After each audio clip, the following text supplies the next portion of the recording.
ভাত হোক কিংবা রুটি, যাই হোক না কেন সবের সাথে খাওয়ার জন্য একদম নতুন একটা সম্পূর্ণ নিরামিষ রেসিপি আজকে নিয়ে এসেছি আপনাদের জন্য। নমস্কার, কুইজিনিয়া চ্যানেলের পক্ষ থেকে সকলকে জানাই সাদর আমন্ত্রণ। আমাদের সবার চ্যানেল কুইজিনিয়াকে সাবস্ক্রাইব করে পাশে থাকা বেল বাটন আর অল আইকন প্রেস করে রাখলেই সব নতুন ভিডিও নোটিফিকেশন আপলোড হওয়া মাত্র পৌঁছে যাবে আপনাদের কাছে। আজকের রেসিপি কিন্তু সম্পূর্ণ নিরামিষ এবং একদম নতুন ধরনের। এই চ্যানেলে বা অন্য কোনো চ্যানেলে এরকম রেসিপি কোনোদিন পাবলিশ হয়েছে বলে আমার অন্তত জানা নেই। আসুন দেখে নেওয়া যাক। 4 ধরনের সবজি নিয়েছি। প্রথমেই পেঁপে, কাঁচা পেঁপে 200 গ্রাম একটু বড় টুকরো করে কাটা, তার সাথে নেওয়া হয়েছে 150 গ্রাম কুমড়ো, এটাকেও একটু বড় টুকরো করে কেটে নিয়েছি। এরপর নিয়েছি 2টো মাঝারি সাইজের আলুগুলোকে পেঁপে এবং কুমড়োর সাথে সামঞ্জস্য রেখে কাটানো। হাফ বেগুন নিয়ে সেটাকেও ডুমো করে কাটা রয়েছে। রান্নাটা কিন্তু অতি অবশ্যই হবে সর্ষের তেলে। তেলটা গরম হলে 2টো শুকনো লঙ্কা 1/4 টিস্পুন 5 ফোড়ন দিয়ে 40 থেকে 45 সেকেন্ড অপেক্ষা করব। যখন ফোড়ন থেকে সুন্দর একটা গন্ধ বেরোতে শুরু করবে তখন এর মধ্যে প্রথমেই আমি দিয়ে দিচ্ছি কেটে রাখা আলু টুকরোগুলো। আলুগুলোকে দিয়ে মিনিট খানেক সময় নিয়ে হালকা একটু নাড়াচাড়া করে নেব। আলুর পরে দিয়ে দিচ্ছি এতে আমরা কুমড়োটাকে দিয়েও সেম পদ্ধতিতে মিনিট খানেক নাড়াচাড়া করে নেওয়া হচ্ছে। আলু কুমড়ো এই দুটো মিনিট খানেক করে নাড়াচাড়া করে নেওয়ার পর যে সবজিটা আমি এখানে ব্যবহার করছি সেটা হচ্ছে পেঁপে। সমস্ত সবজি কিন্তু অল্প অল্প পরিমাণে আমি এখানে নিয়েছি, আর সেই অনুপাতেই কিন্তু মশলাগুলো দেওয়া হয়েছে।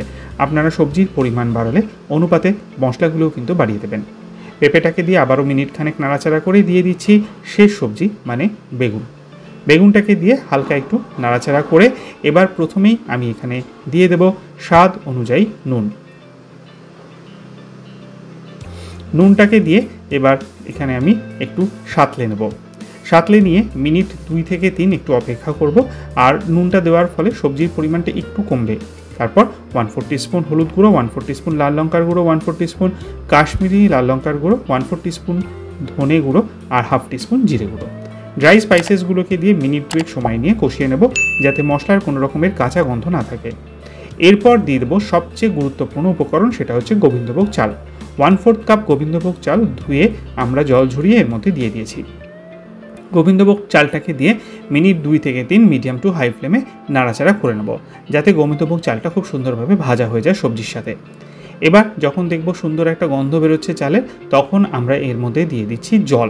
আমি প্রথম পর্যায়ে এখানে প্রায় 300 মিলিলিটার মতো জল ব্যবহার করেছি। পরে অবশ্য আমি আরও দুবার অল্প অল্প করে হাফ কাপ করে জল দিয়েছি, কারণ চালটা সেদ্ধ হতে। হাফ টিস্পুন চিনি দিয়ে দেবো। চিনিটা অতি অবশ্যই দেবেন, নাহলে সবজির স্বাদ কিন্তু ব্যালেন্স হবে না। 1/4 টিস্পুন বাড়িতে বানানো গরম মশলার পাউডার, যেটা রেসিপি ডেসক্রিপশন বক্সে দেওয়া আছে, দিয়ে নেড়ে ছেড়ে দিয়ে এবার 4টে কাঁচা লঙ্কা দিয়ে দিলাম। আর তারপর একটা ঢাকনা চাপা দিয়ে এটাকে আমরা 8 থেকে 10 মিনিট সময় নিয়ে মিডিয়াম টু হাই ফ্লেমে কুক করব। হয়ে গেছে মিনিট 10, ঢাকনাটাকে ফাইনালি খুলে ফেললাম। চালটা একদম সেদ্ধ হয়ে গেছে, সবজিগুলোও কিন্তু তাই।